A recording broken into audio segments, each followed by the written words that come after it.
Muy buenos días. Se abre esta sesión de la Academia Chilena de Medicina. Le agradezco mucho que estén interesados por esta reunión y muy especialmente a los panelistas. Hace algunos meses en la Academia Chilena de Medicina, el doctor Gustavo Figueroa nos dio una conferencia sobre el DMS 3 y 4, avances y dificultades. Despertó muchísimo interés y hubo un muy rico debate. Tanto que al final del debate dijimos, esta reunión la vamos a repetir con un poco más de tiempo y con más personas que pudieran escuchar esta discusión. El DMS es mucho más que una clasificación, es un aunar criterios de persona, aunar criterios de escuela. Hay mucho de epidemiología en el asunto, de manera que el temario es muy amplio. Hoy día estamos cumpliendo con ese compromiso con esta reunión. A nombre de la Academia Chilena de Medicina, les doy la bienvenida, les doy las gracias a los panelistas y le entrego la sesión al doctor Herrlein para que él la coordine. Andrés. Bienvenidos, queridos colegas, panelistas, sean todos muy bienvenidos a la Academia de Medicina. El diagnóstico en psiquiatría, bueno, todos sabemos que ha sido muy controversial y continúa siéndolo. Desde la época de los antiguos griegos no existían claros límites en los diagnósticos médicos entre lo somático, entre lo psíquico, entremezclándose muchas veces ambos conceptos y varios conceptos más. El ejemplo más claro es el de histeria, pero hay muchos otros, donde la palabra hísteros proviene de un concepto anatómico y sin embargo se utilizó en psiquiatría. Durante siglos este tema permaneció inmóvil, hasta que en los inicios del siglo XX Emil Kraepelin propusiera el concepto de enfermedad maníaco-depresiva como una entidad diagnóstica clara y delimitada. Y esto también fue el motor para que posteriormente se propusiera la esquizofrenia por Eugen Bleuler y para que así lentamente fueran surgiendo entidades diagnósticas parecidas a las que existen en las otras especialidades médicas. Cuando en 1980 Robert Spitzer lanzó y su grupo la tercera versión del Manual Diagnóstico Psiquiátrico, el DSM, de la Asociación Psiquiátrica Norteamericana, de la American Psychiatric Association o APA, se produjo una revolución en la historia de la psiquiatría, hasta sus propios sistemas diagnósticos fueron cambiando y se dejaron atrás las antiguas orientaciones y escuelas que estaban acostumbradas a tener cada uno sus propios sistemas diagnósticos. Así, por ejemplo, antiguamente existía el concepto de neurosis proveniente del psicoanálisis y se aplicaba en múltiples trastornos, mientras que la escuela conductual de John Watson, por ejemplo, evitaba profundamente ese concepto. Y con esa gran diversidad de aproximaciones era muy difícil realizar investigación clínica y mucho menos investigación científica. De manera que la llegada del DSM-3 por ese lado ya fue una gran contribución. El DSM-3 además tenía 5 ejes que intentaban explorar todas las dimensiones del paciente psiquiátrico. Particularmente interesante fue la separación dimensional de los trastornos de personalidad, para separarlos de todos los otros trastornos psiquiátricos, lo cual produjo una gran investigación posterior en cuanto a los principales trastornos de personalidad. Y eso conllevó también algunas ventajas terapéuticas. Hoy en día existen grupos específicos dedicados al tratamiento de ciertas patologías, ciertos trastornos de personalidad. Años después se editó la versión R del DSM-3 con pequeñas variaciones, corrigió pequeños errores y algunos avances, pero también hay que reconocer que la APA había descubierto una gran beta comercial. Posteriormente vino el DSM-4 con leves diferencias con sus antecesores, y en el año 2002 que aparece, o lo que veo acá, en el DSM-4R, que resultó siendo un ejercicio práctico para lo que vendría después, que fue el DSM-5. Que no solo cambió el lenguaje del título, sino que realizó una serie de transformaciones. Y como bien sabemos, en el intertanto, la OMS no estaba tranquila. No era posible que la Asociación Psiquiátrica Norteamericana tuviera el control de todas las definiciones psiquiátricas. Así que la OMS y la Asociación Europea de Psiquiatría venían realizando esfuerzos para definir los diagnósticos de psiquiatría. Y ellos tenían su propio sistema de clasificación que se llamaba la ICD, International Classification of Diseases, que incluía la parte de salud mental. La ICD-9 es un claro ejemplo de esto, oponiéndose francamente al ya mencionado DSM-3.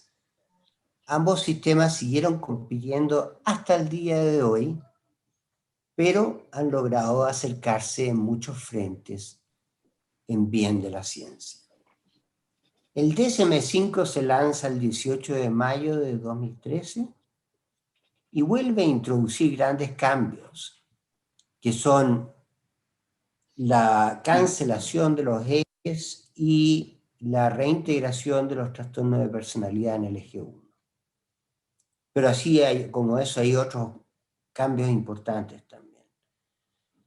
Por todo esto, la Academia de Medicina del Instituto de Chile ha convocado a muy experimentados y connotados académicos a expresar brevemente sus opiniones en este complejo tema.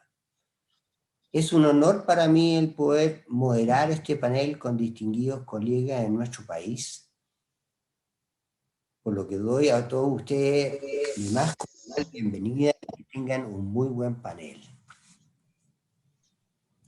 Entonces, voy a dar la palabra al doctor Fernando Lolas Stepke, quien nos va a hablar del lenguaje de la psiquiatría, fundamentos y desafíos de los sistemas diagnósticos. Quiero recordar que el doctor Lolas es profesor titular de la Universidad de Chile, miembro de las Academias Chilenas de la Lengua y de la Academia Chilena de Medicina. Profesor Lolas, tiene la palabra. Bueno, muchas gracias, doctor Herlein. Gracias al señor presidente de la Academia. Me complace dar estas palabras iniciales en este breve simposio y voy a concentrarme desde un punto de vista básicamente de lo que en un tiempo llamábamos psicolexicología, que tiene que ver con el significado, la etimología y la pragmática del uso de los términos, porque un sistema diagnóstico en psiquiatría es siempre una colección de denominaciones, una colección de términos que tienen ciertas denotaciones y ciertas connotaciones. En segundo lugar, me voy a preocupar un poco de la forma en que los sistemas actuales han recogido sus informaciones para destacar que las informaciones no son conocimiento, el conocimiento es la organización, la articulación de las informaciones con un fin social, que es precisamente lo que un sistema diagnóstico persigue, para terminar con una breve nota sobre la utilidad y sobre todo sobre la ética del empleo de estos rótulos. Mi primer punto es el siguiente. Podemos considerar la psiquiatría desde dos puntos de vista. Primero, como una disciplina y también como una profesión. Como una disciplina es un discurso que crea los objetos de los cuales habla. Por lo tanto, no es un discurso cualquiera, sino que un discurso que crea una comunidad epistémica, una comunidad de expertos que entienden compactamente cuando usan un término de una manera específica. No olvidemos que un lenguaje especializado recorta de la masa semántica de una lengua ciertos términos que, aunque se usen en el lenguaje corriente, adquieren en el lenguaje especializado unas connotaciones que solamente interpelan a la comunidad de expertos. Tener esto en cuenta cuando consideremos los rótulos o etiquetas que usan los sistemas diagnósticos. Pero por otra parte, la psiquiatría también es una profesión, es una confesión pública de servir a deseos o demandas de la comunidad, por las cuales, para resolver las cuales, la comunidad está dispuesta a pagar con dinero, prestigio, poder o amor. Importante saber que los términos que usa la comunidad epistémica, la comunidad de expertos, deben tener también un significado en la comunidad profana, en la comunidad que está afuera, porque el poder de una profesión consiste esencialmente en dar nombre a los que son problemas legítimos. Aquello que una profesión no ha definido como un problema no constituye un problema que la comunidad desee resolver. Creo que a todos los que estamos preocupados del léxico psiquiátrico nos interesa y nos apasiona saber que de todas las disciplinas médicas, la psiquiatría es la que más ha variado tanto la naturaleza como el contenido, como el significado de sus términos diagnósticos a lo largo de su historia. Para construir, ya digo, una especie de conocimiento psicolexicológico, ya digo, etimología, significado y pragmática, o sea, uso social de los términos, en psiquiatría, a diferencia de otras disciplinas, disponemos de 4 fuentes de información. Primero, la palabra. La palabra que puede ser proposicional, como en una entrevista, como en una conversación, o no proposicional, como cuando alguien llena un cuestionario. También disponemos de observaciones de la conducta manifiesta, cómo se comportan las personas motóricamente. Y también disponemos de información fisiológica, y cuando digo fisiológica me refiero tanto a la imagenología cerebral, como al electroencefalograma, como a las determinaciones bioquímicas, que en alguna época también se usaron e ingresaron fuertemente para constituir taxonomías de trastornos en base a los neurotransmisores. Y una cuarta forma de su origen de información es la historia, es el contexto, es la cultura. Por lo tanto, son solamente estas 4 formas de información, es lo que yo llamo la tríada psicofisiológica, que lamentablemente, y durante muchos años también yo dediqué trabajo de laboratorio para ver qué correlatos había entre el fenotipo clínico, cómo se comportan las personas, y los procesos cerebrales, cosa que ha sido un trabajo ímprobo de tantos años y de tantos esfuerzos que no han desembocado, para mi gusto, en una coherente teoría.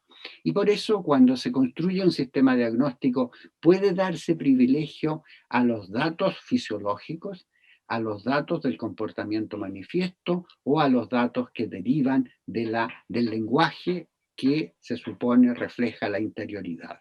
Y todos sabemos los peligros de una psicología sin cerebro o una neurociencia sin mente, que son las grandes tensiones, el Escila y el Caribdis que tiene la psiquiatría. Una psicología sin cerebro y una neurociencia sin mente, que son cosas que tratamos de controlar y de alguna manera equilibrar. Cuando uno considera estos tipos de informaciones, la conducta manifiesta, la información fisiológica, los datos proposicionales y no proposicionales del lenguaje, y un poco la historia, podría uno pensar en la automatización del diagnóstico. Pero el diagnóstico es una forma muy peculiar de conocimiento. El diagnóstico experto no es solamente una etiqueta, es algo que además le indica a los practicantes del oficio y a la comunidad experta un pronóstico, y le indica o le sugiere una forma de acción. A diferencia del diagnóstico profano, de las personas que no saben, el diagnóstico experto reduce la incertidumbre porque apunta a una evolución posible, a una solución razonable y a una respuesta por parte del grupo de los expertos y de los profesionales. El segundo punto que me gustaría resumir también es que esta dimensión psicolexicológica nos obliga a tener sistemas diagnósticos. Como todo sistema taxonómico, un buen sistema diagnóstico tiene que agrupar lo semejante y separar lo diferente, de tal manera que nos dé criterios para decir que un cierto grupo de fenómenos o de apariciones se pueden denominar con un término común y que otros se pueden separar. Esa expectativa no es cumplida en general totalmente por los sistemas diagnósticos, que siempre se mantienen en un plano de idealidad porque nunca capturarán la presencia física del caso, de lo ideográfico, de lo que es irrepetible y de lo que constituye la esencia personal del trastorno. Las personas ingresan porque se sienten mal. Sentirse enfermo no es lo mismo que tener una enfermedad o ser considerado enfermo. Las personas también tienen que considerar que cuando sus padecimientos no están en el catálogo oficial de una disciplina, no van a recibir respuestas del sistema sanitario. Por lo tanto, muchas veces se produce una negociación por el cual las personas, ese sentirse mal, ese minusvalía que sienten, la traduce el experto a un término apropiado en el catálogo. ¿Para qué nos sirven los catálogos? Igual que los aforismos de Hipócrates, nos sirven para repetir mnemotécnicamente ciertas condiciones que deben darse para que un fenómeno o una circunstancia pertenezca a una categoría y sea diferenciada de otra. Esta uniformidad del lenguaje, todos sabemos que choca con ciertas variantes culturales, con ciertas diferencias por las cuales ciertos fenómenos que en algunas comunidades son considerados anómalos o patológicos, en otras no tienen la misma relevancia en el sentido diagnóstico. Y cuando digo diagnóstico, me refiero a pronóstico e intervención. Por lo tanto, una de las importantes aportaciones que yo diría en esta mirada psicolexicológica, que ya lo digo, se refiere tanto al significado, a la etimología y al uso social de un término, consiste en que este término sea lo suficientemente pregnante, sea lo suficientemente inclusivo para dar cuenta a los expertos de lo que están tratando de identificar. Nos recordaba el doctor Herrlein antiguamente cómo ciertos términos que fueron de uso en el diagnóstico psiquiátrico han pasado al lenguaje profano con connotaciones que no son exactamente las técnicas. Quiero recordar solamente el término neurosis y quiero recordar también que muchas personas usan palabras que antes eran del léxico técnico, que se ha convertido en lenguaje corriente. Y como usamos el lenguaje natural, no son nuestras expresiones puramente algorítmicas y del lenguaje matemático que no todo el mundo entiende, mucha gente entiende los términos de una manera diferente. 10 minutos, Fernando. Perfecto. El último punto que quiero hacer es que el uso de estos términos tiene connotaciones importantes en la vida social. Muchos de los términos que usamos en psiquiatría tienen dimensiones que estigmatizan y producen discriminación. Por lo tanto, al considerar las estadísticas que se hacen, muchas veces, y lo hemos comprobado en estudios empíricos, los médicos no usan rótulos que pudieran dañar a las personas por hacerles una carrera de pacientes que pudiera limitar tanto su atención profesional como sus posibilidades laborales. Muchas gracias por estas notas introductorias que me he permitido dar. Muchas gracias, Fernando, por esa excelente presentación y totalmente acotada, resumida, de una complejidad muy profunda. Voy a dar la palabra a continuación al doctor Gustavo Figueroa Cabe, quien nos va a hablar sobre el DSM-3, DSM-4 y DSM-5 algebraico, de la psiquiatría de expertos a la psiquiatría basada en evidencia. El doctor Figueroa Cabe es profesor titular de psiquiatría en la Universidad de Valparaíso y a su vez es miembro de la Academia Chilena de Medicina. Entrego la palabra entonces, doctor Figueroa. Muchas gracias. Muchas gracias, doctor Herrlein. Muy buenos días. A ver, voy a tratar de resumir más o menos el DSM-3, DSM-4, DSM-5 de la manera más breve posible. El 7 de abril de 1948, la Organización Mundial de la Salud dijo que la salud era un estado de completo bienestar físico, mental y social, y no solamente la ausencia de enfermedad o padecimiento. Curiosa definición de salud, porque es casi lo que decía por ahí los medievales, lo que se llamaba la concupiscencia essendi, la vanagloria del ser, que sería algo así como una nación insolente de la salud. Pues bien, diagnosticar viene de la palabra diagnoskein, que significa distinguir, discernir, pero también significa, no solamente eso, significa conocer atravesando, pero profundizando. En eso consistiría el diagnosticar. Por otro lado, Heidegger nos recuerda que la ciencia viene del pensar técnico, y el pensar técnico, curiosamente, le atañe solo lo que es el modo de la técnica o sea, lo que solo su modo de concebir ha admitido previamente como posible objeto de ella. Por lo tanto, le interesa solo esa realidad. No la realidad en sí, sino que la realidad científica. Pues bien, la situación de la psiquiatría hacia los años 1960 se caracterizaba más o menos por tres características. En primer lugar, había un fuerte rechazo del diagnóstico, todo lo que se llamó en esa época la antipsiquiatría. En segundo lugar, aparecieron nuevos fármacos que empezaron a mostrar su eficacia a partir de 1952. Y en tercer lugar, vino una situación bastante importante que fue lo que se podría llamar el eclipse de la psiquiatría alemana. La psiquiatría alemana había sido desde 1900 hasta 1960 la psiquiatría que había sido la psiquiatría de Jaspers y la psiquiatría de Freud. Pues bien, la psiquiatría alemana termina en ese tiempo, después de la guerra, y por lo tanto todo tiene que cambiar.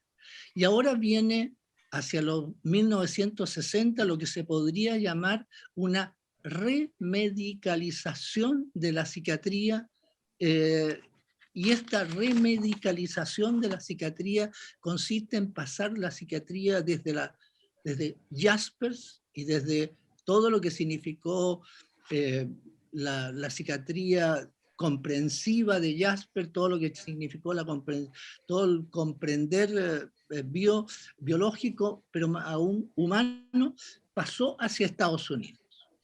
Y en ese momento aparece en Estados Unidos, entre 1970 y 1978, un grupo de la Universidad de Washington que empieza a hacer lo que se llaman los criterios de Feichner.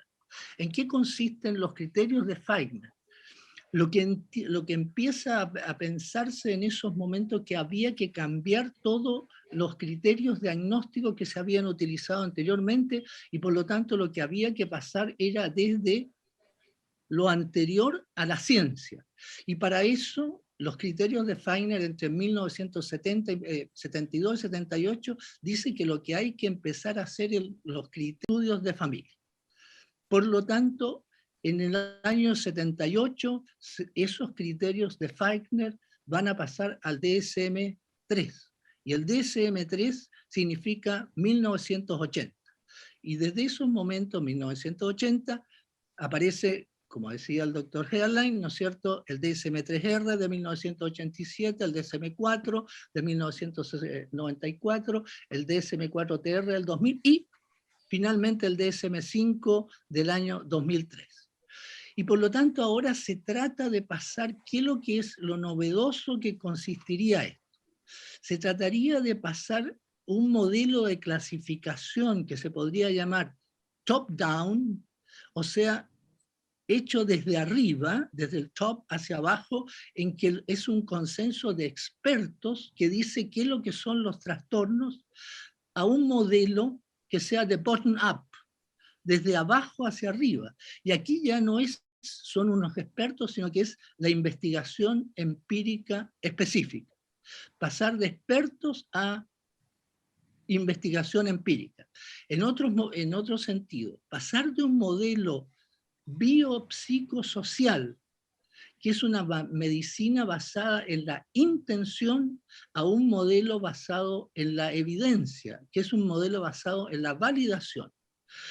El modelo biopsicosocial, que consistía en la ciencia natural junto a las ciencias biológicas, era una medicina, por lo tanto, que eran de los expertos, de los deseos, de la experiencia, de las probabilidades subjetivas. Pues bien, el DSM-3 dice, no, lo que hay que pasar es a la validación, y eso significa verificación, y eso significa experimentación. Y en esos momentos comienza a decir qué es lo que hay que, por lo tanto, medir. Y para eso hay que hacer validadores. Los validadores del anterior, que eran los validadores ¿no es cierto?, de Feichner, ahora ya no son 5 validadores, sino que empiezan a ser 10 validadores. validadores de factores de riesgo, validadores, ¿ya? Validadores de factores de riesgo a validadores de cuadros clínicos.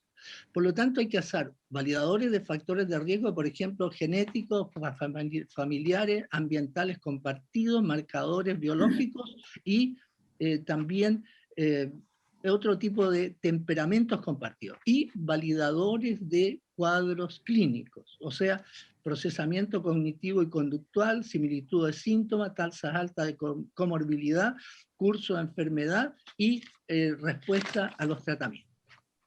Por lo tanto, la clasificación esta clasificación basada en la evidencia va a ser una clasificación nosológica en que va a empezar a, dependiendo del DSM-3, DSM-4, DSM-5, una clasificación nosológica basada en categorías, o sea, binario, a una clasificación dimensional, que es una clasificación ordinal, pero con todos los problemas que hay entre lo categorial y lo dimensional, queda una clasificación híbrida multidimensional continua. Ahora, ¿qué es lo que significa esto? Entre el DSM-3, DSM-4, DSM-5, por lo tanto, comienza a aparecer todo la investigación, y por lo tanto el DSM-5 finalmente entre todos sus proyectos y entre todas sus investigaciones, termina dividiendo el DSM-5 en dos partes muy fundamentales, por primera vez. Por primera vez, por lo tanto, el DSM-5, la clasificación, se divide en una parte que va a ser el RDOC, que es el criterio de diagnóstico de investigación.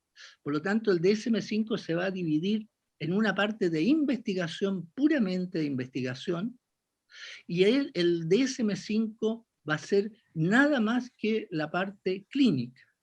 Por lo tanto, a partir del DSM-5, se divide el DSM-5 en DSM-5 y el criterio de investigación, y van a ser separados ambos. Por lo tanto, nosotros tenemos en el DSM-5 en estos momentos la investigación, que es para los investigadores, y para los clínicos tenemos el DSM-5 propiamente tal. Ahora, en este DSM-5 empiezan a aparecer 21 categorías diagnósticas, 21, pero agrega una 22 que es otros problemas que pueden ser objeto de atención clínica, o sea, que no son enfermedades, sino que son objetos, otros problemas que pueden ser objetos de atención clínica. Por ejemplo, por nombrar tantos que hay, el abuso infantil. No es un diagnóstico, sino que es objeto que puede ser.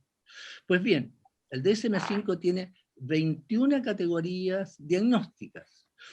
Tiene 9 condiciones, al lado de eso, 9 condiciones separados, 9 condiciones para estudios ulteriores, que todavía no son valederos, pero que van a entrar probablemente en el DSM-5 1 o en el DSM-6. Ahora, por lo tanto, hay una parte del DSM-5 en que hay 9 condiciones que son para estudios ulteriores. Y el principal de ellos, el que ha tenido más problemas, que no podemos entrar, que es el que tuvo el problema para estudios ulteriores, el problema de los trastornos de personalidad, porque el trastorno de personalidad, en realidad, en estos trastornos de personalidad hay un problema entre lo categorial y lo dimensional. No tenemos esto. Y por último... 10 minutos, Gustavo. Ya, brevemente. El DSM-5 trató de hacer una metaestructura que pudiera dividir al DSM-5 en distintos racimos o clústeres. Sin embargo, no se pudo hacer y por lo tanto por tiempo no puedo hablar. No puedo hablar de ello porque se trató de hacer esto. Bueno, si uno hace finalmente, ¿cuáles son los logros del DSM-5? Que no son pocos. Hay logros clínicos, por ejemplo, en el diagnóstico, en la prevención, en la identificación temprana, en el manejo, en el desenlace y en la evolución de la mejoría. Por lo tanto, hay logros clínicos, hay de investigación clínica, todos los que les dije respecto al RDOC, que es un gran logro del DSM-5. En tercer lugar, el DSM-5 ha creado un lenguaje común universal para todos los profesionales de la salud. En cuarto lugar, ha mejorado la comunicación con los usuarios y los prestadores de servicio. ¿Y cuáles son las insuficiencias del DSM-5? Son muchas, pero digámoslas, hay niveles de explicación confusos, no propiamente causales, es asistemático, no hay jerarquía diagnóstica, no utiliza hallazgos epidemiológicos, usa poco criterios etiológicos, tiene alta comorbilidad, y uno de los peligros más grandes del DSM-5 es que, como se ha dicho, existe el peligro de patologizar la vida humana cotidiana normal. Lo último. Sin embargo, el DSM-5 y el ICD-11 que va a venir tiene los siguientes problemas. ¿Qué es un diagnóstico? Los diagnósticos, las enfermedades son esencias reales. Las enfermedades son conceptos socialmente construidos. Las enfermedades son herramientas útiles en la práctica. Las enfermedades son redes de mecanismos causales. Las enfermedades son tipos ideales, o las enfermedades son proyectos existenciales de realización personal. Obviamente, esos son los problemas que nos deja el DSM-5, que no son pocos. O sea, cuando diagnosticamos una realidad, ¿son entes reales? Gracias. Muchas gracias, doctor Figueroa. Vamos a continuar entonces con la conferencia del doctor Ramón Florenzano Urzúa.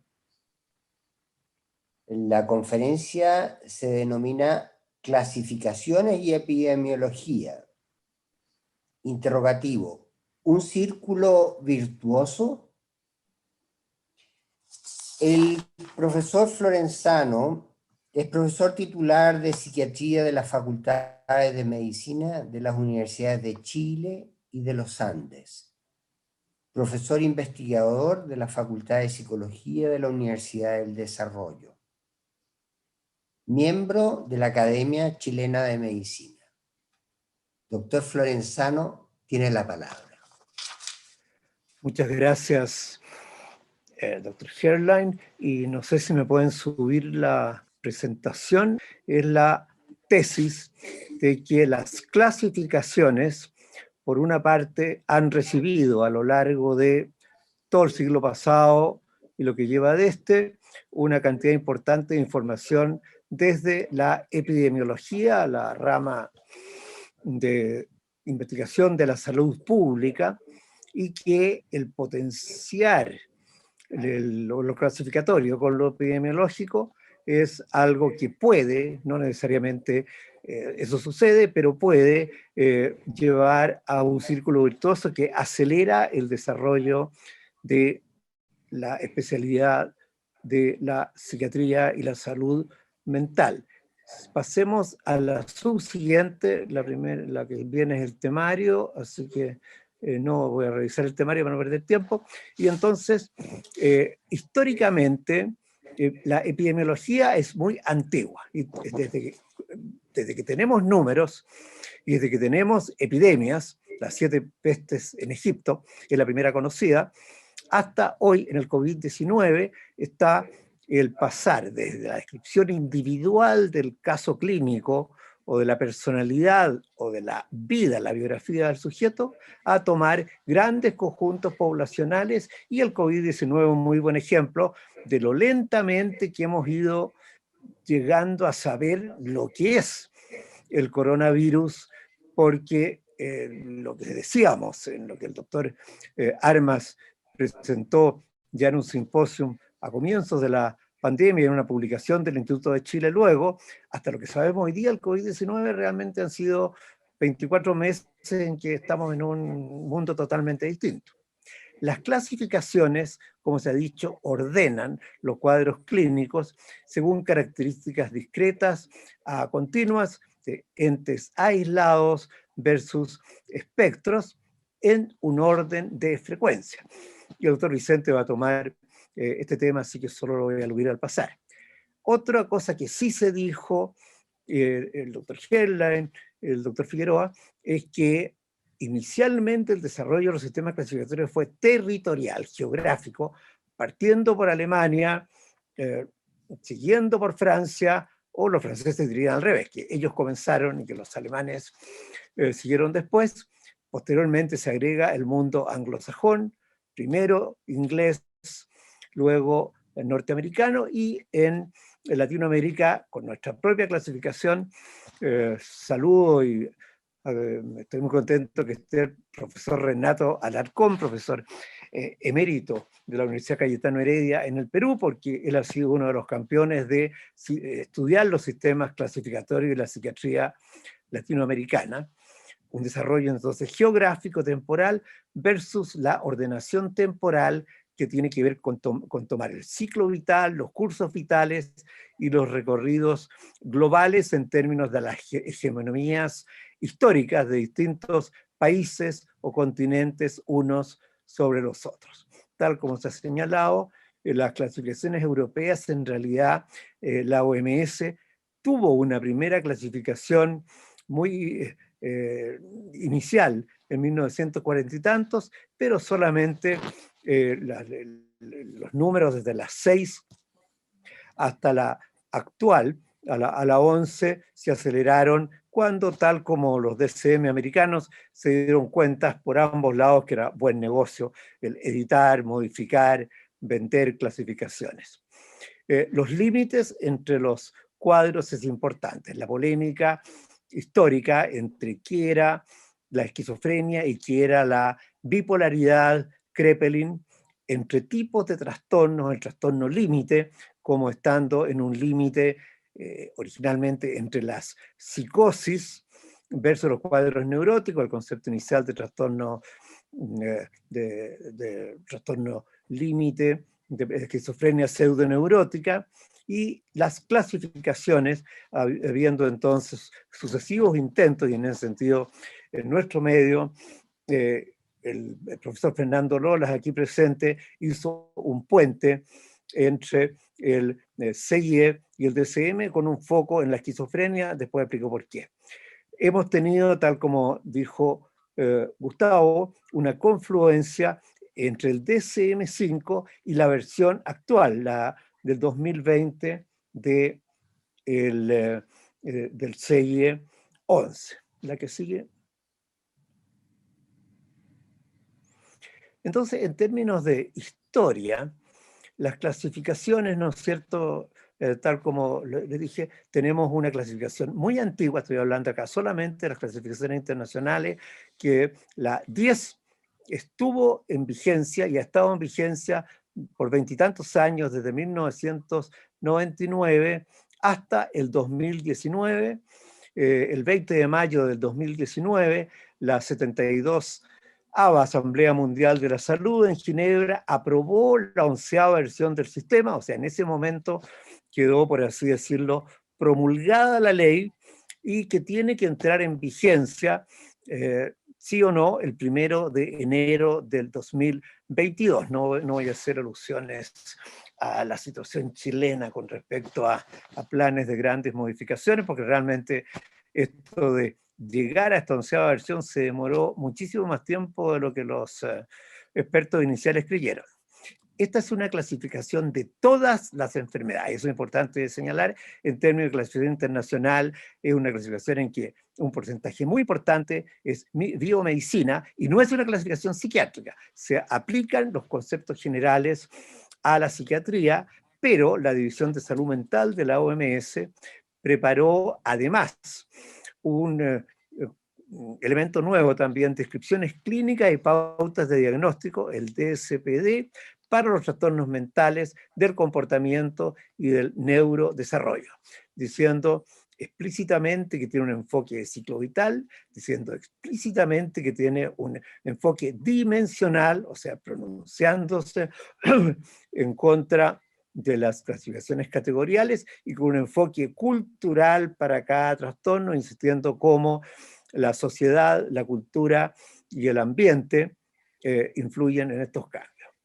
Este nuevo sistema también explícitamente dice que evita los criterios esencialistas. Eso es bien importante y el doctor Figueroa lo señaló porque dice no hay esencia de la enfermedad mental, no hay una esencia de la esquizofrenia, no hay enfermedades, solamente hay enfermos, como lo dijo Osler y en nuestro medio el profesor Hernán Alessandri, ¿no es cierto? Y se incorporan los avances de los Research Dominion Criteria, que tal como decía Gustavo, viene de los RDC de Feiner, pero que acentúa el DO, que significa dominio, busca dominios que van a estudiarse y que son, se pueden integrar entre sí. Y eso, digamos, se da también en el DSM-5. Tiene sustancia, aquí coloco un trabajo bien interesante de un grupo español y mexicano, en que se plantea, ¿no es cierto?, cómo la profesora Boves y colaboradores analizan el CEI en el caso de abuso de sustancias y hace algunos cambios en términos de que amplía la cantidad de sustancias que inducen dependencia, que habían inicialmente 5, después 10 y actualmente van como en 24, incorpora los comportamientos adictivos, comportamientos que no implican una sustancia química, y abre una gama que va desde el caso único, el episodio único de consumo nocivo, hasta el policonsumo. Incorpora también el daño a la salud de otras personas, es decir, no solamente la persona que consume alcohol u otras sustancias se está dañando a sí mismo, se está dañando a terceras personas, y hemos participado en una investigación colaborativa de la OMS importante al respecto, y subraya los elementos de rehabilitación y reincorporación a una vida plena, que es un concepto positivo. El que sigue. La clasificación actual, y aquí estoy hablando de la versión de este mes, porque este mes, como hay que echar a andar esto, es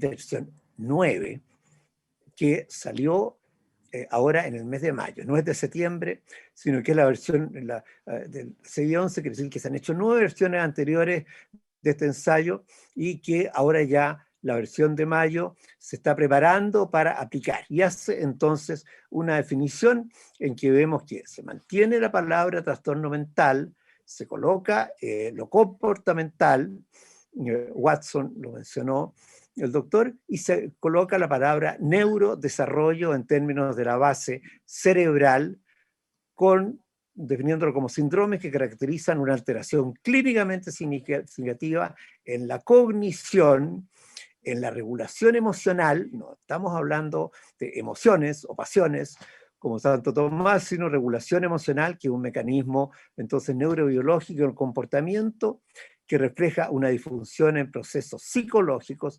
biológicos o del desarrollo que subyacen al funcionamiento mental y comportamental. Generalmente se asocian con malestar, síntomas o deterioro significativo a nivel personal, familiar, social, educativo, profesional o en otras áreas. Excluye la reacción al estrés agudo, porque se dice que el estrés agudo es una respuesta normal, no es un trastorno, y excluye el duelo sin complicaciones, el duelo no patológico, por la misma razón.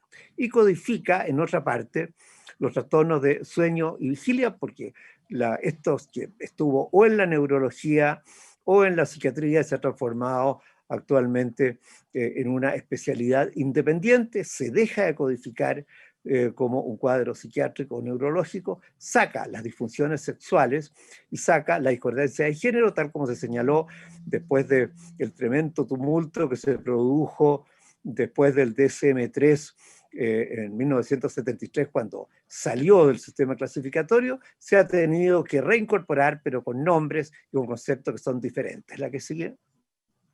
10 minutos. Muy bien. Entonces voy a dar la idea general.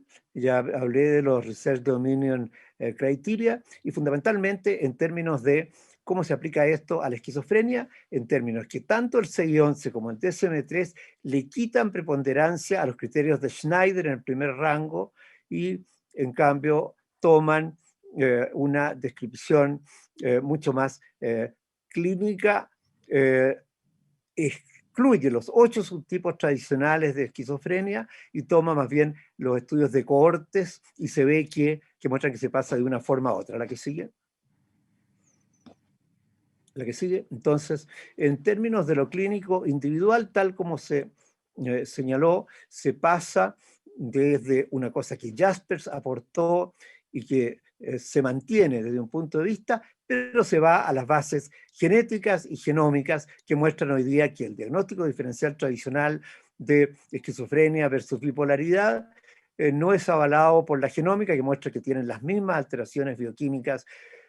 En lo contextual se toma las situaciones familiares, se le da importancia a lo que Conrad ya dijo hace mucho tiempo, que tiene importancia en diagnosticar precozmente para, con los tratamientos psicofarmacológicos actuales, evitar la cronicidad. Se da importancia a la vulnerabilidad familiar, al estrés, y se siguen cohortes, ¿no es cierto?, que el ejemplo estos días es la consecuencia en la salud mental de la pandemia del SARS-2, que don Rafael Arauz en el MinSal está haciendo un estudio muy interesante con todos nosotros como conejillos de India. La que sigue.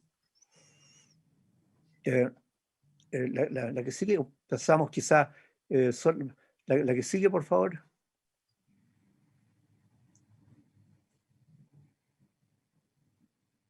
Me descuento. De tal manera, ha seguido, como muchas cosas, un camino desde una neuropsiquiatría muy alemana y suiza, Leo Plaza, Regaluco, Manuel Francisco Beca, Ignacio Mate Blanco, la epidemiología, José Horvitz, Juan Marconi, fueron muy importantes en la epidemiología, pioneros en todo el continente. Nosotros participamos, o sea, el doctor Mate Blanco, con quien nos formamos, el doctor D'Avanzo, que estuvo un tiempo a cargo de la clínica psiquiátrica, y nosotros participamos, como dije, en un estudio colaborativo global, el profesor Ricardo Araya, que estuvo en Chile, que actualmente está de vuelta en Inglaterra, en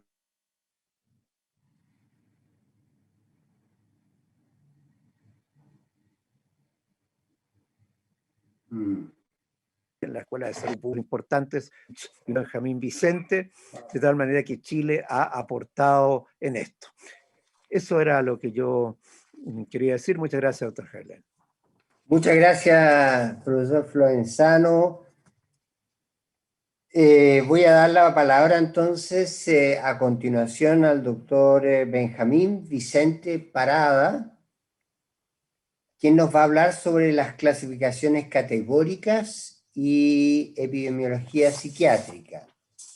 El doctor Vicente es profesor titular de psiquiatría de la Facultad de Medicina de la Universidad de Concepción y es además miembro de la Academia Chilena de Medicina.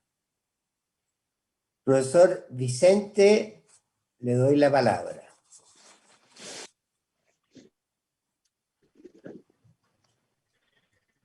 Muy buenos días. Muchas gracias por la enorme oportunidad de participar en un evento de esta naturaleza. Quiero agradecer a la Academia Chilena de Medicina, a su presidente, a nuestro moderador, el doctor Gerlein. Y quiero partir con algunas dificultades, por cierto, porque no es una tarea sencilla decir algo con sentido, con significado, luego de las extraordinarias presentaciones que me han precedido. Voy a intentar hacer una pequeña comparación o contrapunto entre lo que han sido o son las clasificaciones categoriales y la epidemiología psiquiátrica, y para ello iniciar con la descripción muy breve de una condición, como dirían los ingleses, que no está en ninguna de estas clasificaciones. La siguiente, por favor. Esta es una posición que hemos tenido mucho, sobre todo en la docencia de la psiquiatría en las últimas décadas, y es una condición que hemos llamado la nosologomanía, que es algo que desafortunadamente ha tomado con mucha intensidad a nuestros alumnos de pregrado y también desafortunadamente a nuestros residentes, y es este entusiasmo desmedido por los manuales diagnósticos y estadísticos que en el fondo empiezan a generar realidad y que tienen lamentablemente una dificultad enorme y se contraponen con lo que debiera ser el trabajo clínico o el diagnóstico como ejercicio fundamental de nuestra actividad frente al paciente enfermo. Yo creo que de alguna manera esta adoración por las clasificaciones y por los manuales pervierte de alguna forma, interrumpe, dificulta esta interacción médico-paciente que debiera ser nuestra orientación fundamental. El diagnóstico deja de ser el foco principal y se hace una aplicación a veces rígida e irrestricta de un conjunto de conceptos, de un conjunto de términos, cuyo origen ya hemos escuchado y que no voy a repetir, a una realidad que es la que vive el paciente que tenemos al frente. La siguiente, por favor.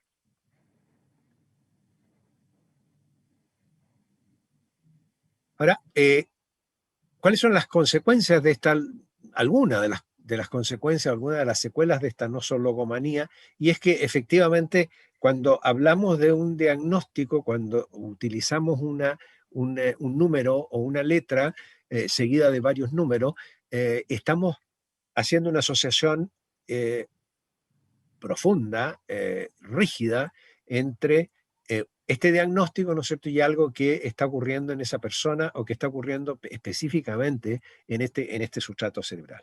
Además que la gran cantidad de diagnósticos, el cómo empiezan a aparecer los distintos subgrupos, las distintas niveles de penetración, la magnificación a la que hemos llegado con la comorbilidad hace que sea también un problema el enfrentar una realidad clínica, una realidad asistencial importante. Afortunadamente los ejes se han ido disolviendo en las últimas versiones, pero la presencia de esto hacía compartimentalizar el sujeto de una manera que teníamos por un lado el cuerpo, por otro lado la psique, por otro lado la personalidad, el contexto sociocultural y, en definitiva, esta inflación clasificatoria que hemos padecido en las últimas décadas nos tiene realmente complicado, toda vez que cuando el instrumento termina o está en proceso de afianzarse y de manejarse adecuadamente por los usuarios,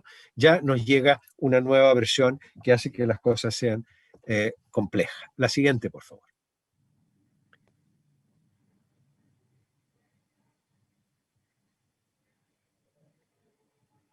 Solo a modo de resumen, y entendiendo que el decir lo que acabo de referirme no deja de destacar o hace sino destacar la importancia que tienen las clasificaciones categoriales, entendiendo que son una herramienta que nos permiten efectivamente trabajar y que hacen que este diálogo entre la realidad clínica y la realidad epidemiológica, que ha sido nuestro quehacer fundamental en los últimos años, en las últimas décadas, nos permite funcionar, nos permite operar, nos permite tener un lenguaje que hace posible dialogar con los administradores, hace posible dialogar con los políticos y efectivamente dimensionar lo que está ocurriendo con lo que erróneamente llamamos que es la salud mental de las poblaciones, pero que en verdad es la enfermedad mental de las poblaciones. La siguiente, por favor.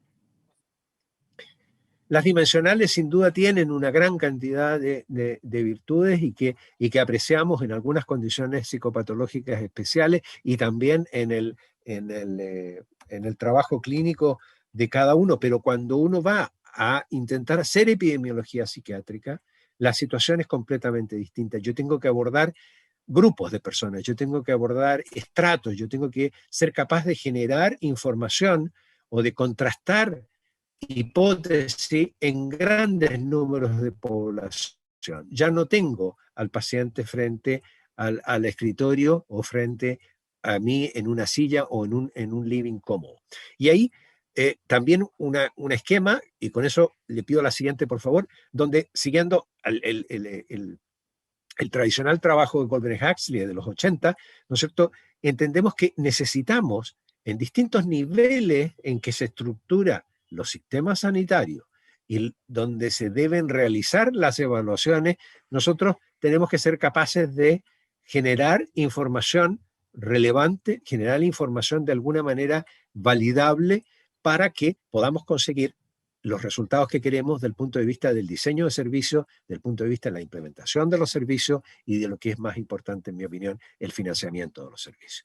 Inicialmente tuvimos algunos niveles de éxito con los trabajos de la década del 90 y comienzo de la década en este siglo, pero posteriormente, desgraciadamente, esto no fue así. La siguiente, por favor. Cuando yo quiero trabajar en los niveles 4 y 5, estoy hablando de una epidemiología más bien clínica, estoy hablando de lo que yo hago en un servicio de un hospital general, en un servicio psiquiátrico o en un hospital psiquiátrico, ¿verdad? Y allí son estos datos administrativos los que me permiten hacer funcionar, de alguna manera respaldar el trabajo que estoy realizando en ese contexto clínico y a lo mejor también generar toda la batería de instrumentos y de información necesaria para hacer estudios de fármacos, para hacer estudios en concreto de entidades nosológicas pequeñas que tienen un escaso número de representantes en nuestra población. La siguiente, por favor. Distinto es lo que ocurre en los niveles 2 y 3 de Goldberg, donde yo estoy ya con una población cautiva, con una población que ha pasado el filtro del sentirse enfermo, del ser llevado, que es lo habitual en los pacientes psiquiátricos, ¿verdad?, por la familia a consultar, y allí aparece la sanción del médico general, del generalista, del integral o del profesional de la salud mental que trabaja allí. Pero de nuevo, yo requiero de una instrumentación adecuada, yo requiero de trabajar con grandes grupos para poder hacer los diseños que hemos hecho y para poder llevar, por ejemplo, el enfrentamiento de la problemática de la enfermedad mental a donde realmente tiene algún sentido y no esperar en un servicio de psiquiatría, como era en nuestro caso arriba de un cerro, que llegara una persona ya severamente dañada, sino que tengo que entregar información y luces de lo que ocurre ahí en ese primer nivel. La siguiente, por favor. Más relevante todavía es entender que la población general, lo que ocurre allí en el barrio, en el domicilio, en la comuna, de cada una de nuestras áreas en las que se divide nuestro país, tiene que ver con lo que le está pasando a esa persona, se dé o no se dé cuenta, acepte o no acepte que está efectivamente enfermo. Y es allí donde la epidemiología psiquiátrica requiere de un tremendo desarrollo que logra en el último tiempo para poder evidenciar algo de esto que estamos intentando realizar. Los estudios aquí van a ser necesariamente censales, ¿no es cierto?, muestreales, porque hacer un censo es una cosa que un país logra cada 10 años o más, y que nosotros hemos sido capaces, con alguna fuente de financiamiento que no han sido precisamente las oficiales de este país, realizar algunos estudios muestrales significativos que nos entreguen una pista acerca de cómo enferma nuestra población desde el punto de vista de la psiquiatría. La siguiente, por favor. Ahora, ¿qué es lo que ha sido el gran problema de la epidemiología psiquiátrica en las últimas décadas? 3 fundamentales y que han sido resueltos de alguna manera por esto que hemos venido conversando o que han venido presentando las personas, los colegas que me precedieron. Tenemos que tener criterios diagnósticos objetivables, utilizables y comparables transculturalmente. Y aquí, nos guste o no, más o menos, estamos necesitando de clasificaciones categoriales. Estamos necesitando de algún instrumento, de algún, criterio que sea efectivamente aplicable en distintos lugares o en distintas poblaciones. Pero este concepto, este criterio, no requiere ya o no es posible utilizar el criterio clínico, no es posible utilizar la experiencia del profesional que está en el día a día enfrentando más enfermos que sanos. Aquí lo que necesitamos son herramientas, son instrumentos estandarizados que sean capaces de ir a levantar esta información en poblaciones donde la gran mayoría no va a estar enferma, donde asumimos que un 60, un 70% de esa población va a estar sana. Y lo que es relevante también, por cierto, es que los muestreos y la estadística haya evolucionado adecuada y confiablemente a lo largo del tiempo. Esto ha ocurrido. Y eso es lo que, según Dorenben, la siguiente, por favor, nos permite entender que hay 3 grupos: primera generación, segunda generación y tercera generación de estudios epidemiológicos.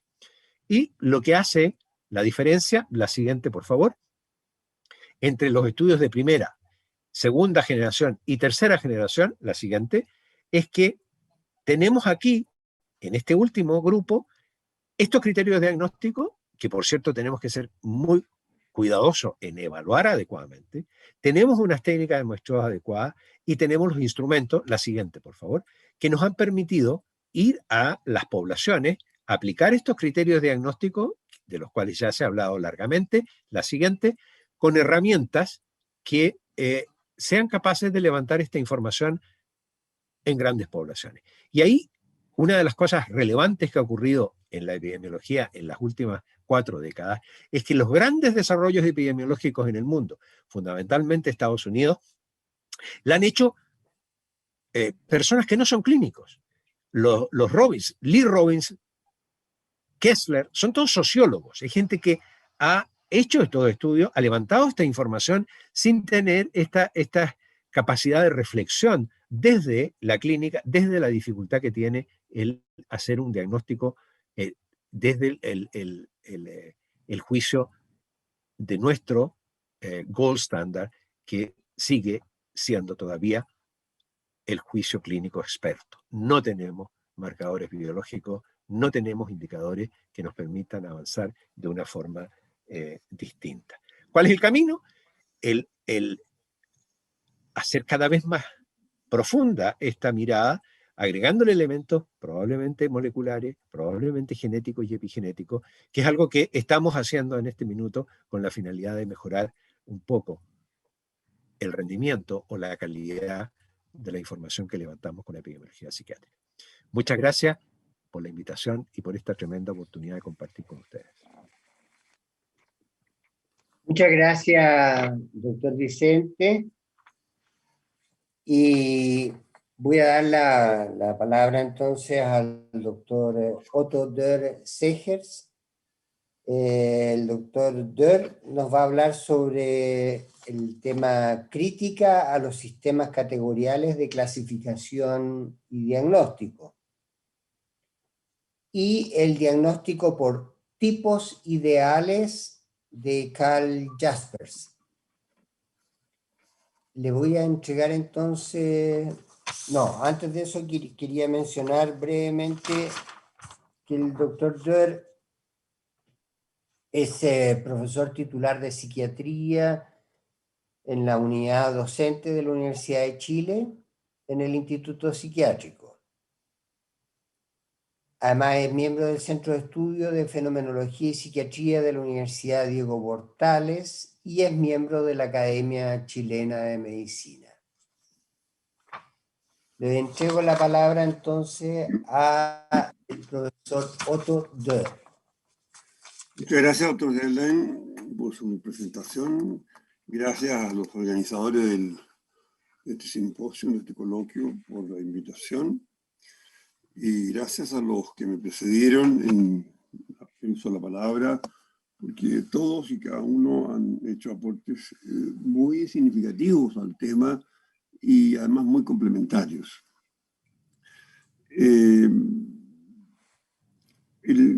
Voy a referirme a mi tema ahora.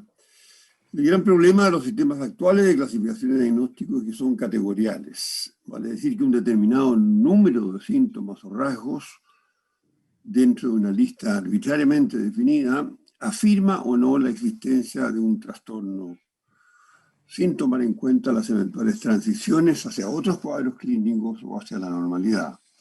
Estos sistemas surgieron en un intento de hacer a la psiquiatría más científica, entre comillas, y poder comparar distintos estudios, suponiendo que así se podría identificar mejor cada enfermedad psiquiátrica. Para ello se inspiraron en el empirismo lógico y en particular en el filósofo de la Escuela de Viena, Karl Hempel, quien sugirió establecer definiciones estrictas de cada clase y determinar el número de elementos que permitirían decidir si un caso particular pertenece o no a esa clase. Esto es lo que han intentado los distintos sistemas de clasificación y diagnóstico, como los DSM y los ICD, ICD-10 particularmente, pero también algunos anteriores al DSM, como el de Taylor y Abrams, el de New Haven, los Research Diagnostic Criteria, etc. Todos estos sistemas tienen varias limitaciones metodológicas que trataremos de resumir. Primero, ellos parten de la base que los síntomas psiquiátricos son objetivos y mensurables como en la medicina somática, cuando en realidad se trata de manifestaciones subjetivas expresadas en distintas formas, dependiendo de la cultura a la que el paciente pertenece y a su respectivo nivel educacional y o su capacidad de expresión verbal. El decir estoy deprimido o estoy angustiado por parte de un paciente puede significar diferentes cosas. Solo en la relación médico-paciente, en el encuentro de las subjetividades, es que el síntoma adquiere su verdadero valor semiológico.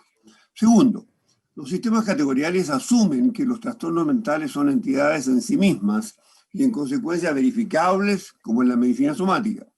Sin embargo, al carecer la mayor parte de estas enfermedades de un sustrato, no se cumple la condición fundamental del diagnóstico en medicina, cual es la de inferir la presencia de un proceso patológico subyacente que no se ve desde una serie de manifestaciones externas que en sí mismas no constituyen la enfermedad, aunque sí se pueden percibir. Léase color amarillo de la piel, soplo cardíaco, masa palpable, etc. Como dijimos, ellos tratan de ser más científicos al intentar superar la falta de un sustrato con definiciones estrictas, pero fracasan por la falta de objetividad de los síntomas.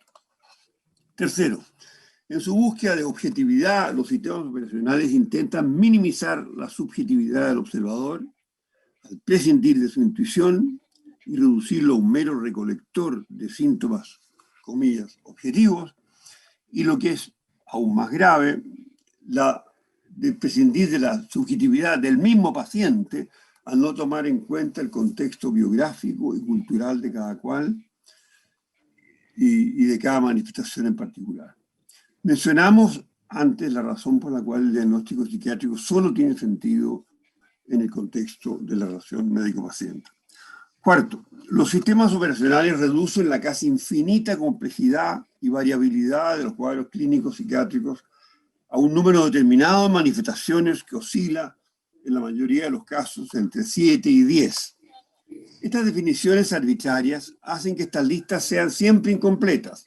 Así, por ejemplo, en la escala de Hamilton para el diagnóstico de depresión considera 21 síntomas o criterios, mientras que el RDC propone 16 y el DSM 9.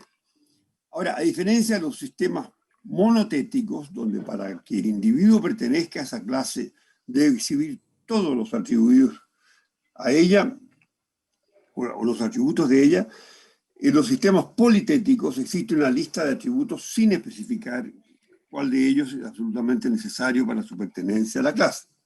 Ellos se limitan a determinar arbitrariamente cuántos de estos atributos deben estar presentes para poder afirmar o negar su pertenencia a esa clase. Así, por ejemplo, la personalidad limítrofe está definida por 8 atributos y basta la presencia de 5 de ellos para poder afirmar el diagnóstico. 5, ninguno tenga el carácter de indispensable. Así proceden los sistemas de clasificación y diagnóstico actuales y en ese sentido corresponden exactamente a un sistema politético.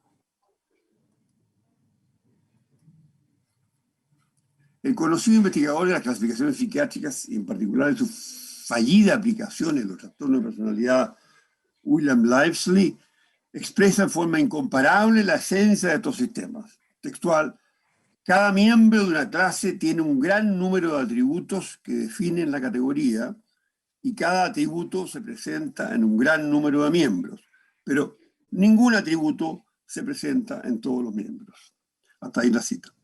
Los sistemas politéticos no distinguen entre aquellos atributos que son más típicos o más esenciales de aquellos que no lo son. Quinto, los sistemas categoriales no toman en cuenta las diferentes formas de presentación de los cuadros clínicos psiquiátricos que los cuadros clínicos pueden exhibir en las distintas culturas.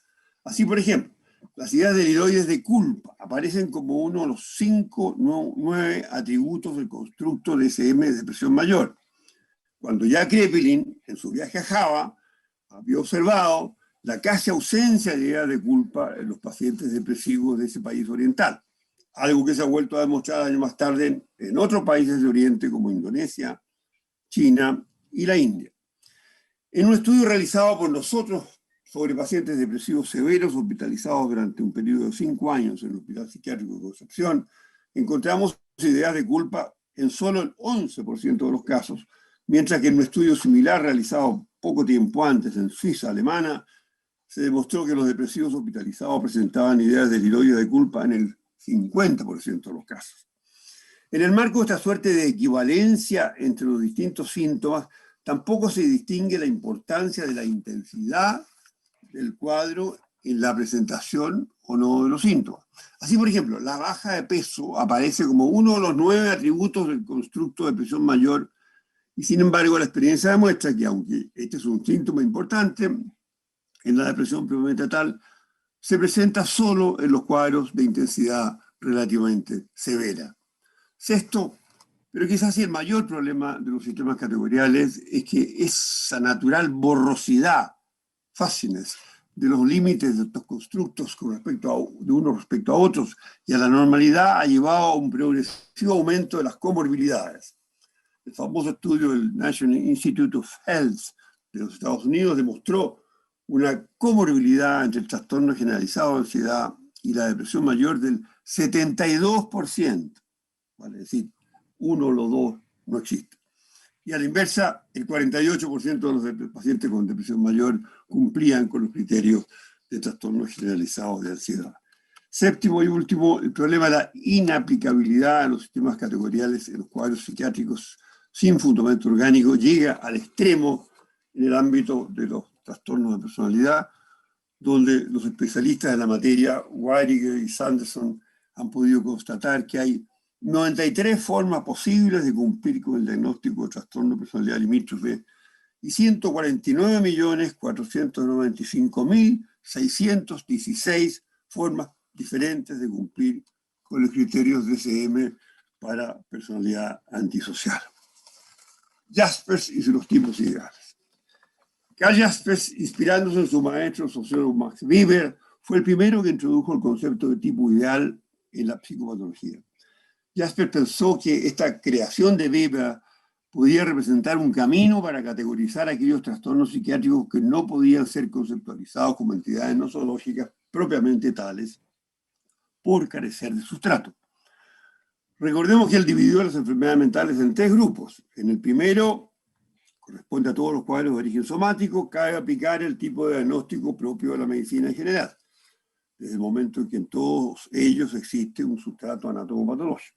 En el tercer grupo, que abarca en esa época reacciones biodigestionales anormales, neurosis y trastorno de personalidad, el diagnóstico médico es totalmente imposible y no cabe en ello sino la aplicación de un diagnóstico tipológico.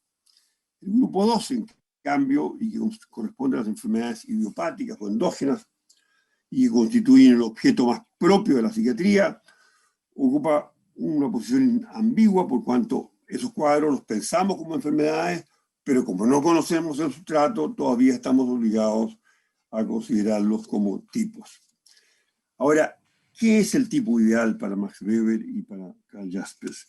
Para Weber, los tipos ideales son constructos por medio de los cuales el hombre intenta comprender la realidad, pero que no la representan necesariamente. La construcción de estos tipos ideales la describe Weber con las siguientes palabras. Cito: un tipo ideal está formado por la acentuación unilateral de uno o más puntos de vista y por la síntesis de una gran cantidad de fenómenos individuales difusos, distintos, más o menos presentes y ocasionalmente ausentes, los cuales son dispuestos de acuerdo a esos puntos de vista acentuados unilateralmente en un constructo de pensamiento unificado. Hasta ahí la cita. Los tipos ideales son descripciones idealizadas de las características concretas de las cosas, vistas estas desde un determinado punto de vista. Lo habitual es que sea difícil distinguir entre la multiplicidad de cosas, por cuanto los límites entre las identidades son borrosos. Por medio del tipo ideal dejamos de lado el carácter ambiguo de las cosas e imaginamos algo así como un caso puro, en el cual las características más relevantes aparecen en forma distinta y unívoca. Más aún, en un caso concreto, las características pueden variar de tal modo que cada individuo parezca único e incomparable respecto a los otros. En los casos reales, en cambio, muchos de estos rasgos pueden estar ausentes o presentes de forma incompleta o atípica. Será la labor del clínico el desarrollar la habilidad para determinar en estos casos imperfectos su mayor o menor grado de proximidad al tipo ideal. Y esto es lo que hacemos en la práctica clínica, no solo con los trastornos de personalidad, sino con todas las enfermedades que carecen de sustrato. La esquizofrenia es un tipo ideal, también lo es la paranoia, la enfermedad bipolar, y en cada paciente concreto tendremos que reconocer de qué tipo se trata a través de la multiplicidad, variabilidad y el carácter difuso de los síntomas. Ahora, este método de diagnóstico basado en el reconocimiento del tipo y la determinación del grado de aproximación que muestra el caso que tenemos ahí delante con respecto al tipo ideal, tiene una serie de ventajas prácticas. Y esto porque el clínico se verá obligado a investigar por qué en un caso concreto hay elementos del tipo ideal que faltan y otros que sobran, etc. Imaginemos un enfermo con un cuadro depresivo que en muchos aspectos se aproxima al tipo ideal, depresión endógena o melancolía, pero que tiene elementos que no pertenecen a él, como una extrema sequedad de la piel y un aumento de tamaño cardíaco, por ejemplo. El psiquiatra se verá obligado a dar razón de esto que sobra, de lo que no pertenece al tipo ideal, para lo cual tendrá que hacer exámenes que en definitiva le permitirán constatar la existencia de un hipotiroidismo severo, por ejemplo. En otros casos habrá que buscar la explicación de lo que falta. En fin, el sistema de los tipos ideales es está mucho más próximo a la realidad clínica y no atropella la multiplicidad, el carácter individual y único de cada paciente. Muchas gracias.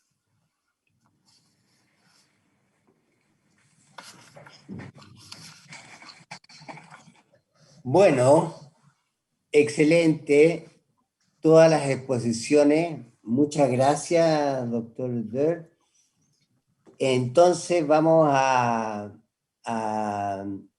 aprovechar estos pocos minutos que nos quedan para discutir primero internamente y luego veremos con el doctor Quesada si nos han llegado algunas preguntas de nuestra audiencia.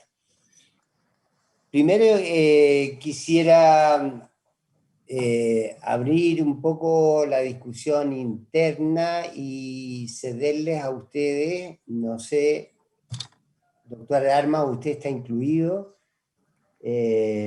si quedó alguna duda, si alguien quiere hacer algún comentario, les doy la palabra abiertamente. ¿Hay alguien que quiera decir algo? Bueno, voy a partir yo primero, voy a aprovechar esta situación y le voy a preguntar al doctor Dörr muy brevemente si usted, doctor Dörr, es de la impresión que en términos muy generales en su experiencia clínica, usted piensa que en los últimos 40 años, desde 1980, de la aparición del DSM-3, la psiquiatría ha experimentado un desarrollo y un crecimiento, o más bien la psiquiatría se ha quedado como más bien plana o ha ido como reduciendo sus posibilidades? Bueno, yo creo que los progresos se han dado fundamentalmente en las ciencias neurocognitivas, un poco al margen, y también en la parte farmacológica. Tenemos medicamentos realmente extraordinarios que han ayudado a nuestros enfermos de manera determinante. Pero la especialidad como tal, en la praxis, la especialidad, lo que uno ve, lo que uno oye, se ha reducido, se ha medicalizado.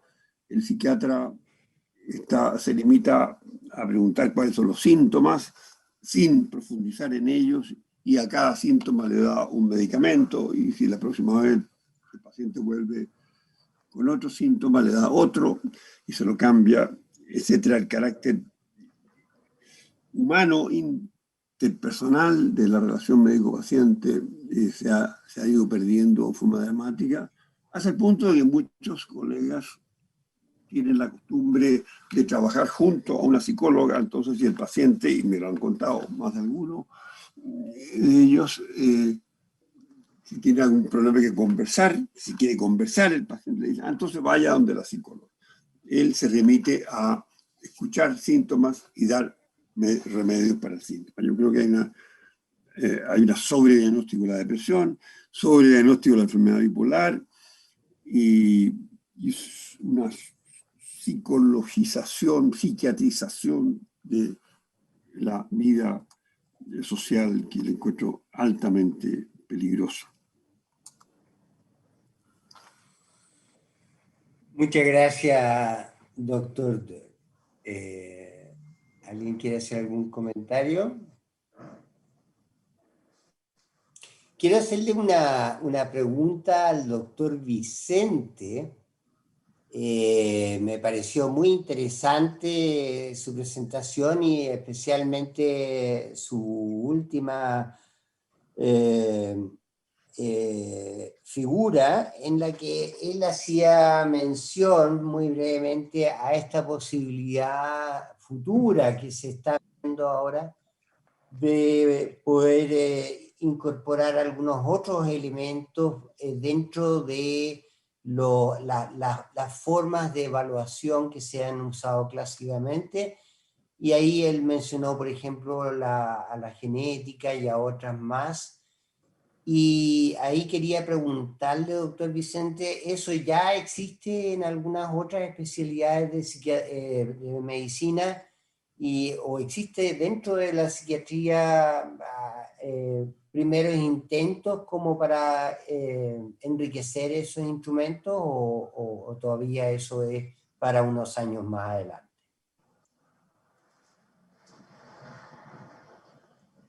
Bueno, gracias, doctor Henle. La verdad es que estamos con algunas dificultades en la conectividad, pero si entendí bien su pregunta, lo que nosotros estamos haciendo hace décadas son estudios longitudinales. Tenemos una cohorte de 3.000 pacientes que estamos siguiendo en el nivel primario de atención, donde hemos realizado a lo largo del tiempo mediciones desde el punto de vista de las evaluaciones psiquiátricas y de la identificación de la aparición de incidencia de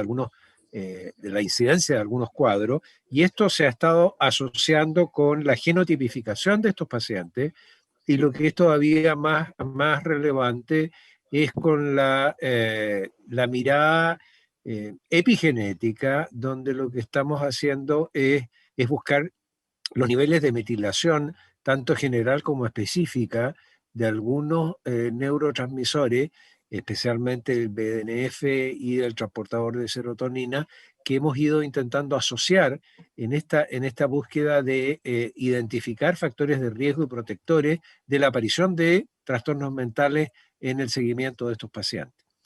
La verdad es que de esa forma pienso yo que la epidemiología psiquiátrica va a ser capaz de hacer algún aporte que posteriormente dialogue con nuestras propias criterios clasificatorios iniciales y sea una vía de doble tránsito donde usamos los criterios para ir a buscar eventuales personas que cumplan con esos criterios y posteriormente podamos retroalimentar la corrección de los mismos en función de estos datos que son un poco más objetivos. Y esto entendiendo que lo que queremos es cubrir y la profundidad de una evaluación en el trabajo clínico 1 a 1 es irrepetible, es de ninguna manera equiparable a esto que hacemos. Pero el trabajo con 3.000 personas no permite ser realizado con evaluadores clínicos de algún nivel de profundidad. Requerimos las herramientas que tiene la epidemiología psiquiátrica en este momento a su disposición. Gracias por la pregunta. Excelente, me alegra mucho escuchar eso, doctor Vicente, muchas gracias. Me pareció ver la mano del doctor Figueroa, o fue un...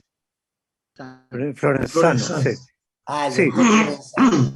Sí, Doctor Florenzano. Sí, yo quería tomar algunas de las preguntas que están en el chat, porque tienen que ver con lo que se ha hablado. Margarita Morandé, que pregunta de qué manera las nuevas clasificaciones se hacen cargo de los determinantes sociales de la salud o eventualmente la determinación social. Y la respuesta en general es que esto es un intento, y tal como lo dijo el doctor Vicente, la investigación va aportando datos que luego hay que colocarlo en la situación individual de cada paciente. Y ahí viene entonces el doctor Der lo expresó, como siempre, muy bien en términos de la personalización de la atención individual. Y ese es el dilema, cómo si tú estás en clínica, utilizas todo este conocimiento que viene desde las neurociencias o de la salud pública para ayudar a tu paciente. La segunda parte de la pregunta de Margarita Morandé tiene que ver con el Plan Nacional de Salud Mental, ¿no es cierto?, en que se plantea que en forma transversal cada equipo tiene que considerar sus capacidades y capacitar a profesionales que no son del área específica, lo que implica que no estamos hablando solamente de un conocimiento para psiquiatras, para médicos y para psicólogos, sino tenemos un conjunto de otros miembros del equipo de salud y luego el rol de los usuarios que tiene que integrarse, para lo cual los niveles locales y APS es el lugar que deliberadamente en los planes ministeriales son importantes. Pero eso hace que la tarea sea muy difícil. El 6 y 11 también agrega una palabra que a todos los filósofos aquí presentes les va a dar escalofrío. A mí me la dio primero y después me acostumbré, que es la palabra ontología digital. Y la ontología digital viene del mundo de la inteligencia artificial y plantea que efectivamente con los sistemas informáticos actuales que el CIE utiliza ampliamente, uno puede estar en el momento que está entrevistando al paciente, al mismo tiempo que está interactuando personalmente con él, está usando una cantidad de bases de datos que vienen de distintas partes que le van a entregar información sobre los antecedentes familiares, sobre los episodios anteriores de cuidado, sobre las hospitalizaciones y muchas otras cosas, de tal manera que uno podría subsanar la dificultad de revisar las fichas clínicas, a veces muy confusas, por tener la información en línea en todo momento. Eso. Muchas gracias, doctor Florenzano. ¿Hay alguna otra pregunta al panel? ¿Arnoldo? Sí, hay varias preguntas, Andrés. Hay una pregunta para el doctor Otto Der, que dice riesgos y peligros que podrían implicar un uso abusivo o distorsionado de tipos ideales.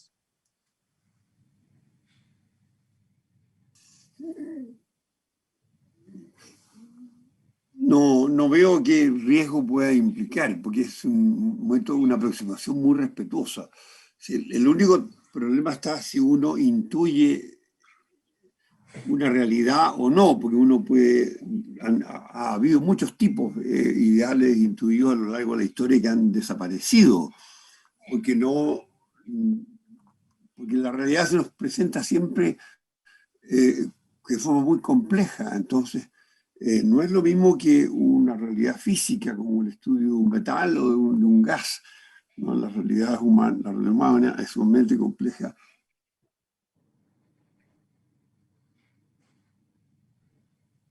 Así como un tipo, y porque también esa realidad compleja se tiende a presentarse en configuraciones determinadas. Hay un ejemplo impresionante de un vínculo intuido que fue el que hizo Aristóteles cuando describió la vinculación esencial entre la genialidad y la melancolía. Y esto lo hizo hace 2400 años atrás.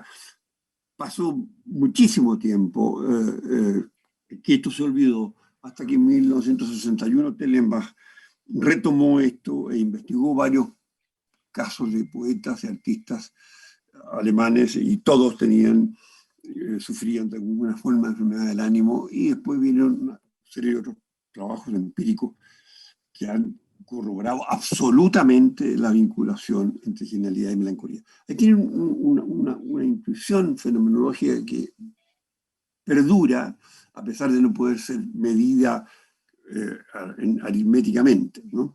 Bueno, los tipos, aparece el tipo de demencia precoz, ese tipo lo va variando un poco Bleuler con lo de la esquizofrenia, que la amplía un poco el concepto, y ese tipo no ha podido desaparecer, porque corresponde a algo. Pero en un pensamiento tipológico se puede contener formas distintas. Por ejemplo, no todos los esquizofrénicos tienen delirios ni alucinaciones. Sin embargo, son esquizofrénicos, tienen esa cosa propia, única, irrepetible del esquizofrénico. Y tienen quejas anestésicas o hipocondríacas o simplemente un aplanamiento afectivo y un discurso un poco laxo, etcétera, etcétera. Entonces, lo importante es que cada paciente en particular se aproxima más o menos a ese tipo ideal, ¿no? Y uno tiene que, lo posible, dar razón de lo que falta y de lo que sobra. También de lo que falta, ¿no? No solamente de lo que sobra, que de todas maneras, porque si tiene un paciente un rasgo muy, muy potente que no pertenece al tipo, uno está obligado a investigar por qué, y va a proceder entonces como un científico hasta que encuentre la causa de eso.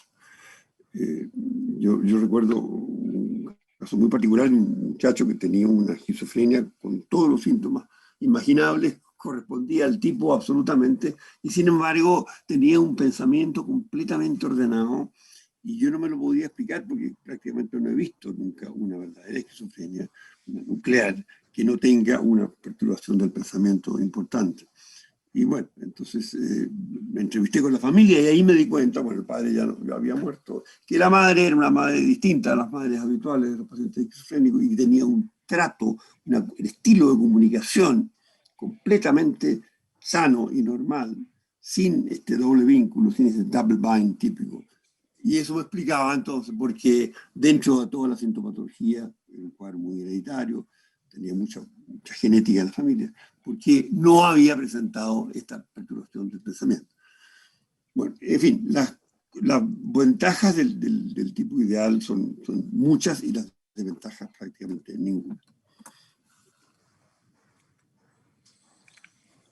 Muchas gracias, doctor. Arnoldo. Hay otra pregunta del doctor Renato Alarcón. ¿Cuál sería el impacto de factores socioculturales en el diagnóstico psiquiátrico? Ventajas y desventajas.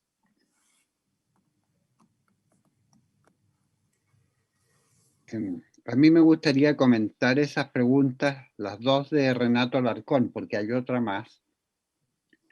Y quiero volver a una cosa que es elemental, y es el uso del lenguaje.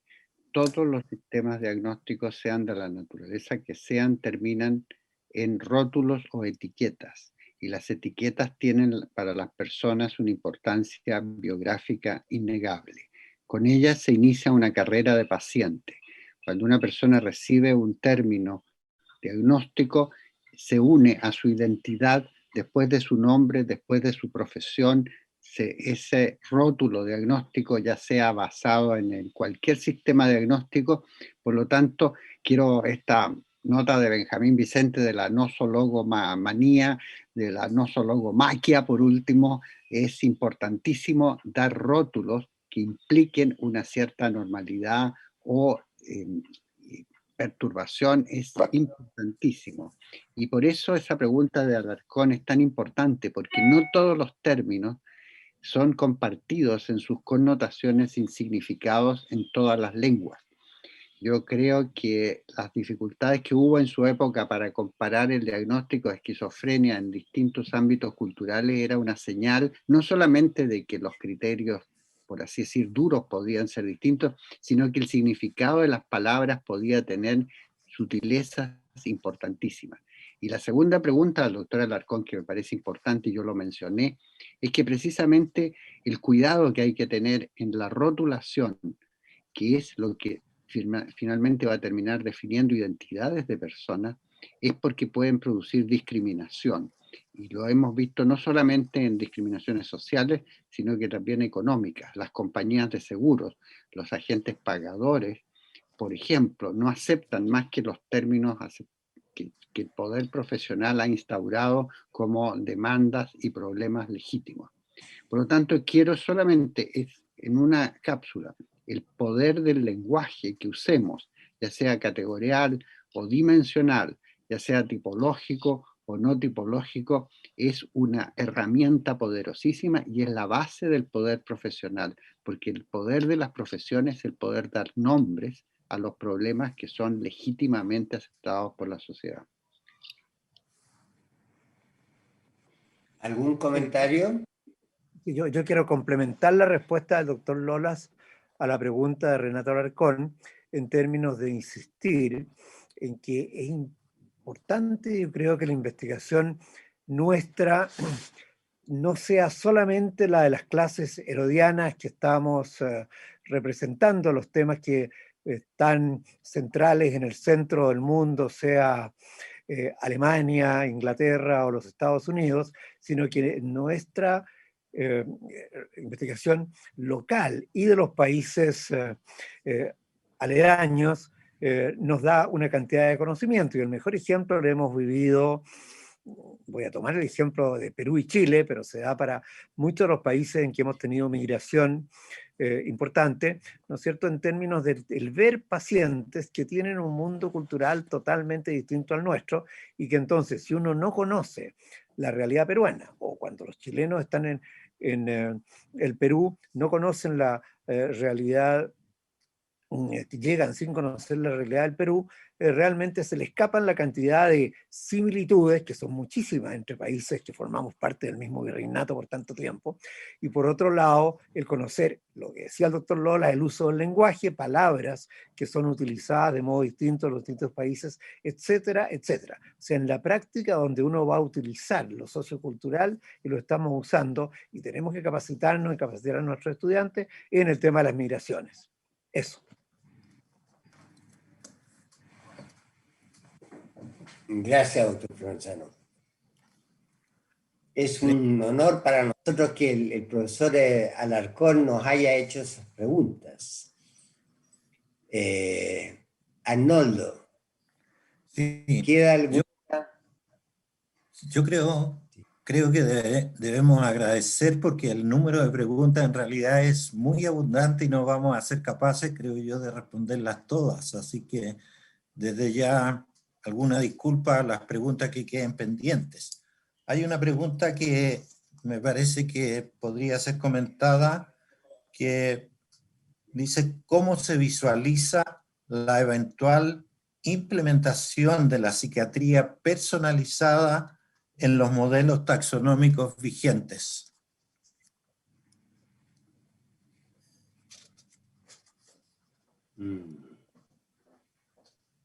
Buena pregunta.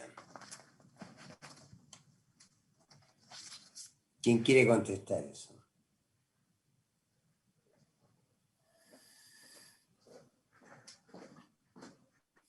No hay... ¿Otto? Sí. No, Yo pienso que en las primeras versiones del DSM, toda posible personalización estaba excluida. Pienso, sin embargo, que el DSM-5 representa un progreso bastante grande, en muchos sentidos, como lo explicó muy bien Gustavo Figueroa, y abre de alguna manera un espacio para una cierta compatibilización entre una psiquiatría humanista y una psiquiatría más, digamos, pretendidamente científica. Pero con las anteriores versiones era imposible.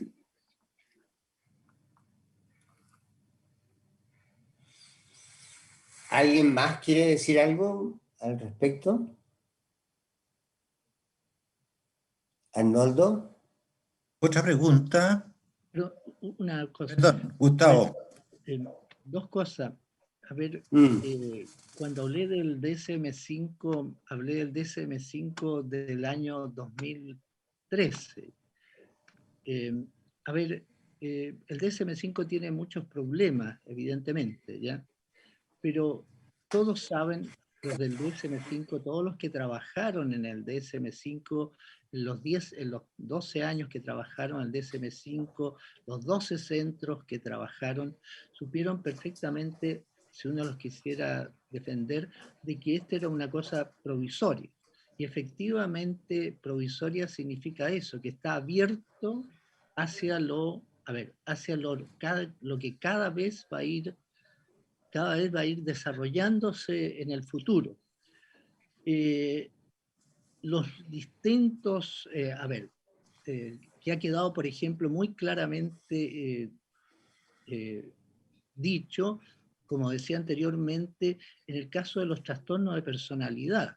Los trastornos de personalidad quedaron tan mal que las dos divisiones que hicieron, la del DSM-5 y la de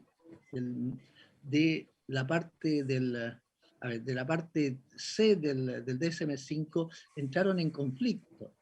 Y ellos quedaron en conflicto de tal manera de que quedaron en que van a tener que hacer un nuevo cambio con el correr del tiempo. Eso significa que el DSM-5 sabe bien, a pesar de todos los problemas, de que es una cosa, que es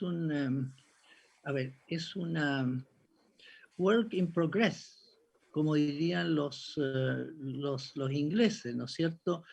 Y que exactamente eso es lo que está sucediendo. Y tanto es así que el ICD-11 ha tratado de ir modificando todo eso con el DSM-5. El ICD-11 está justamente sabiendo también de que va a ser una cosa transitoria, en progreso.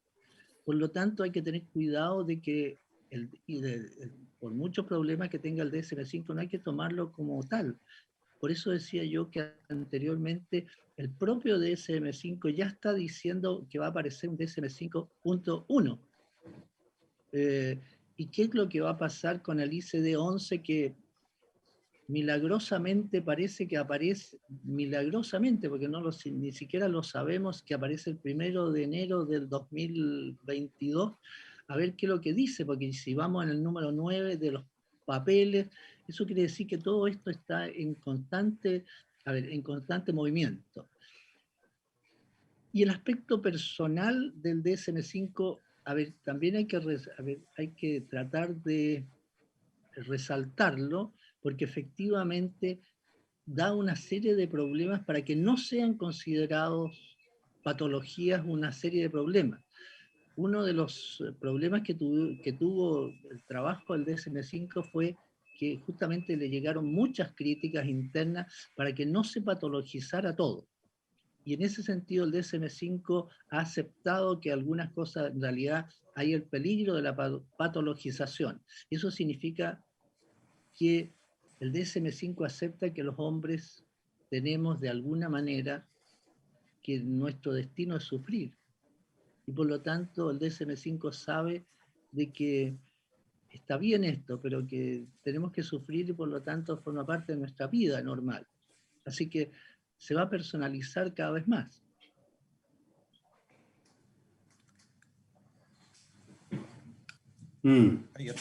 ¿Hay otra pregunta? Sí. Tenemos espacio para 2 preguntas. Ok. ¿En qué estadio de desarrollo se encuentra el trabajo de investigación psiquiátrica respecto al desafío de pasar desde la correlación entre condiciones biológicas y conductas hacia la explicación causal? ¿Y cómo esto podría afectar las actuales clasificaciones psiquiátricas que se basan en la agrupación de descripciones de la conducta percibible por el clínico? Buena pregunta. Muy buena. Benjamín, ¿quiere responder? Sí, puedo simplemente ampliar lo que planteaba hace un rato, en el sentido de que lo que se está en este momento haciendo es ampliando la gama de asociaciones, pero en ningún caso estamos, yo creo, ni siquiera cerca de identificar realmente causalidad. No tenemos todavía marcadores biológicos de ninguna especie sólida o estable. Son simplemente fuerzas de asociaciones que nos permite, desde mi perspectiva, identificar mejor y focalizar mejor grupos de riesgo y diseñar mejor intervenciones.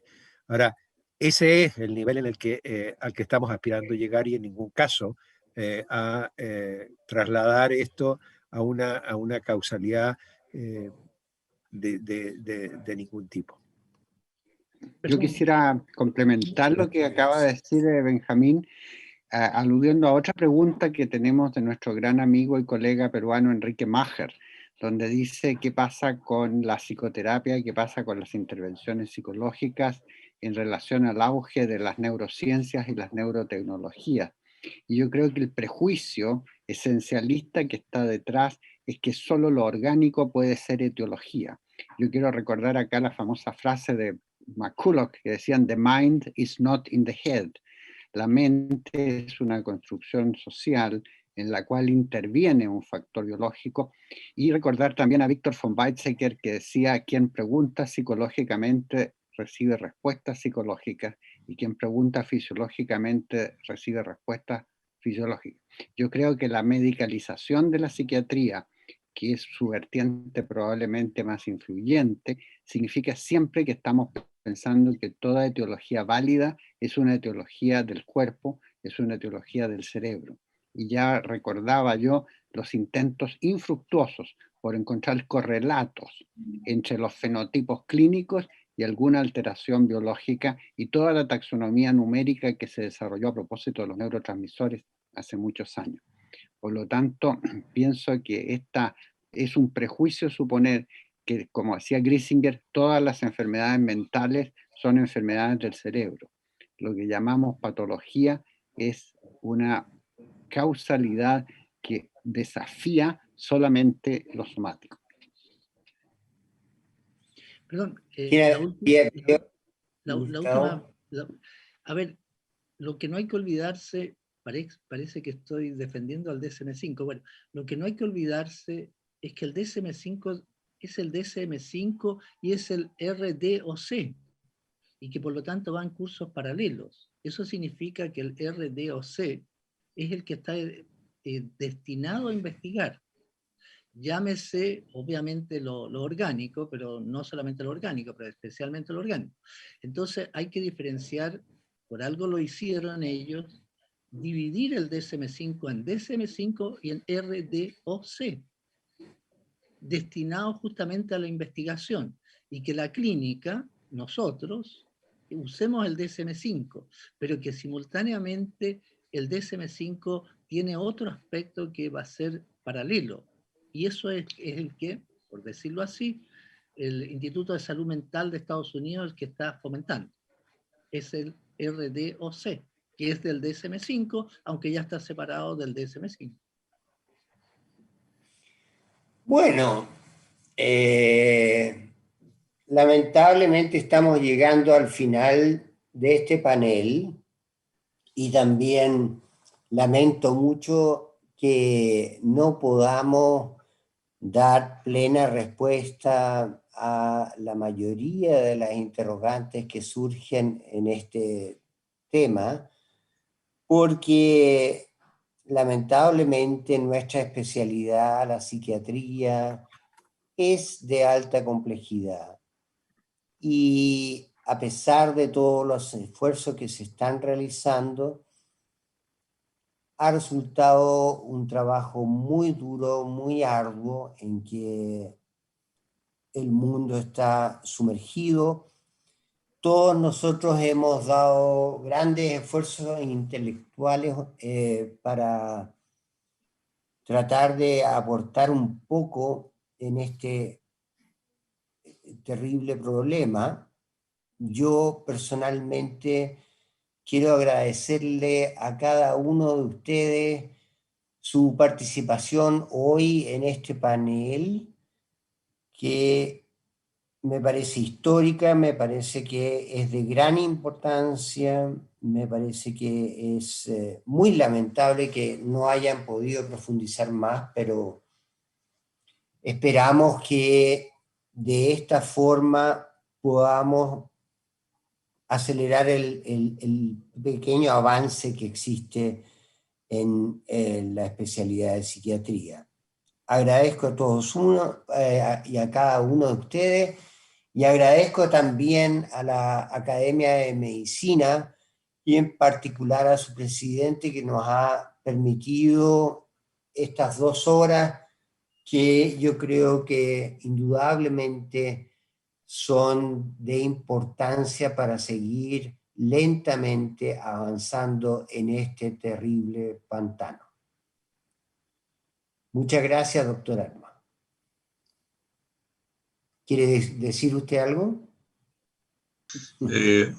Quería darle las gracias a los panelistas, darle las gracias a los participantes. Yo me quedo con muchas dudas. Pienso que lo que les preocupa a los psiquiatras nos preocupa a nosotros, todos los clínicos. Enfermedades que se superponen, situaciones que no sabemos si son normales o patológicas, no sabemos si son enfermedades de la sociedad o de la persona. Nos cuesta mucho encasillarnos, porque yo creo que el ser humano no es muy encasillable en nada. Muchas gracias, y creo que vamos a hacer un empeño por publicar esta reunión pronto. Les agradezco a ustedes y a quienes asistieron, especialmente a quienes enviaron las preguntas. Gracias, Andrés. Gracias a ustedes. Muchas gracias.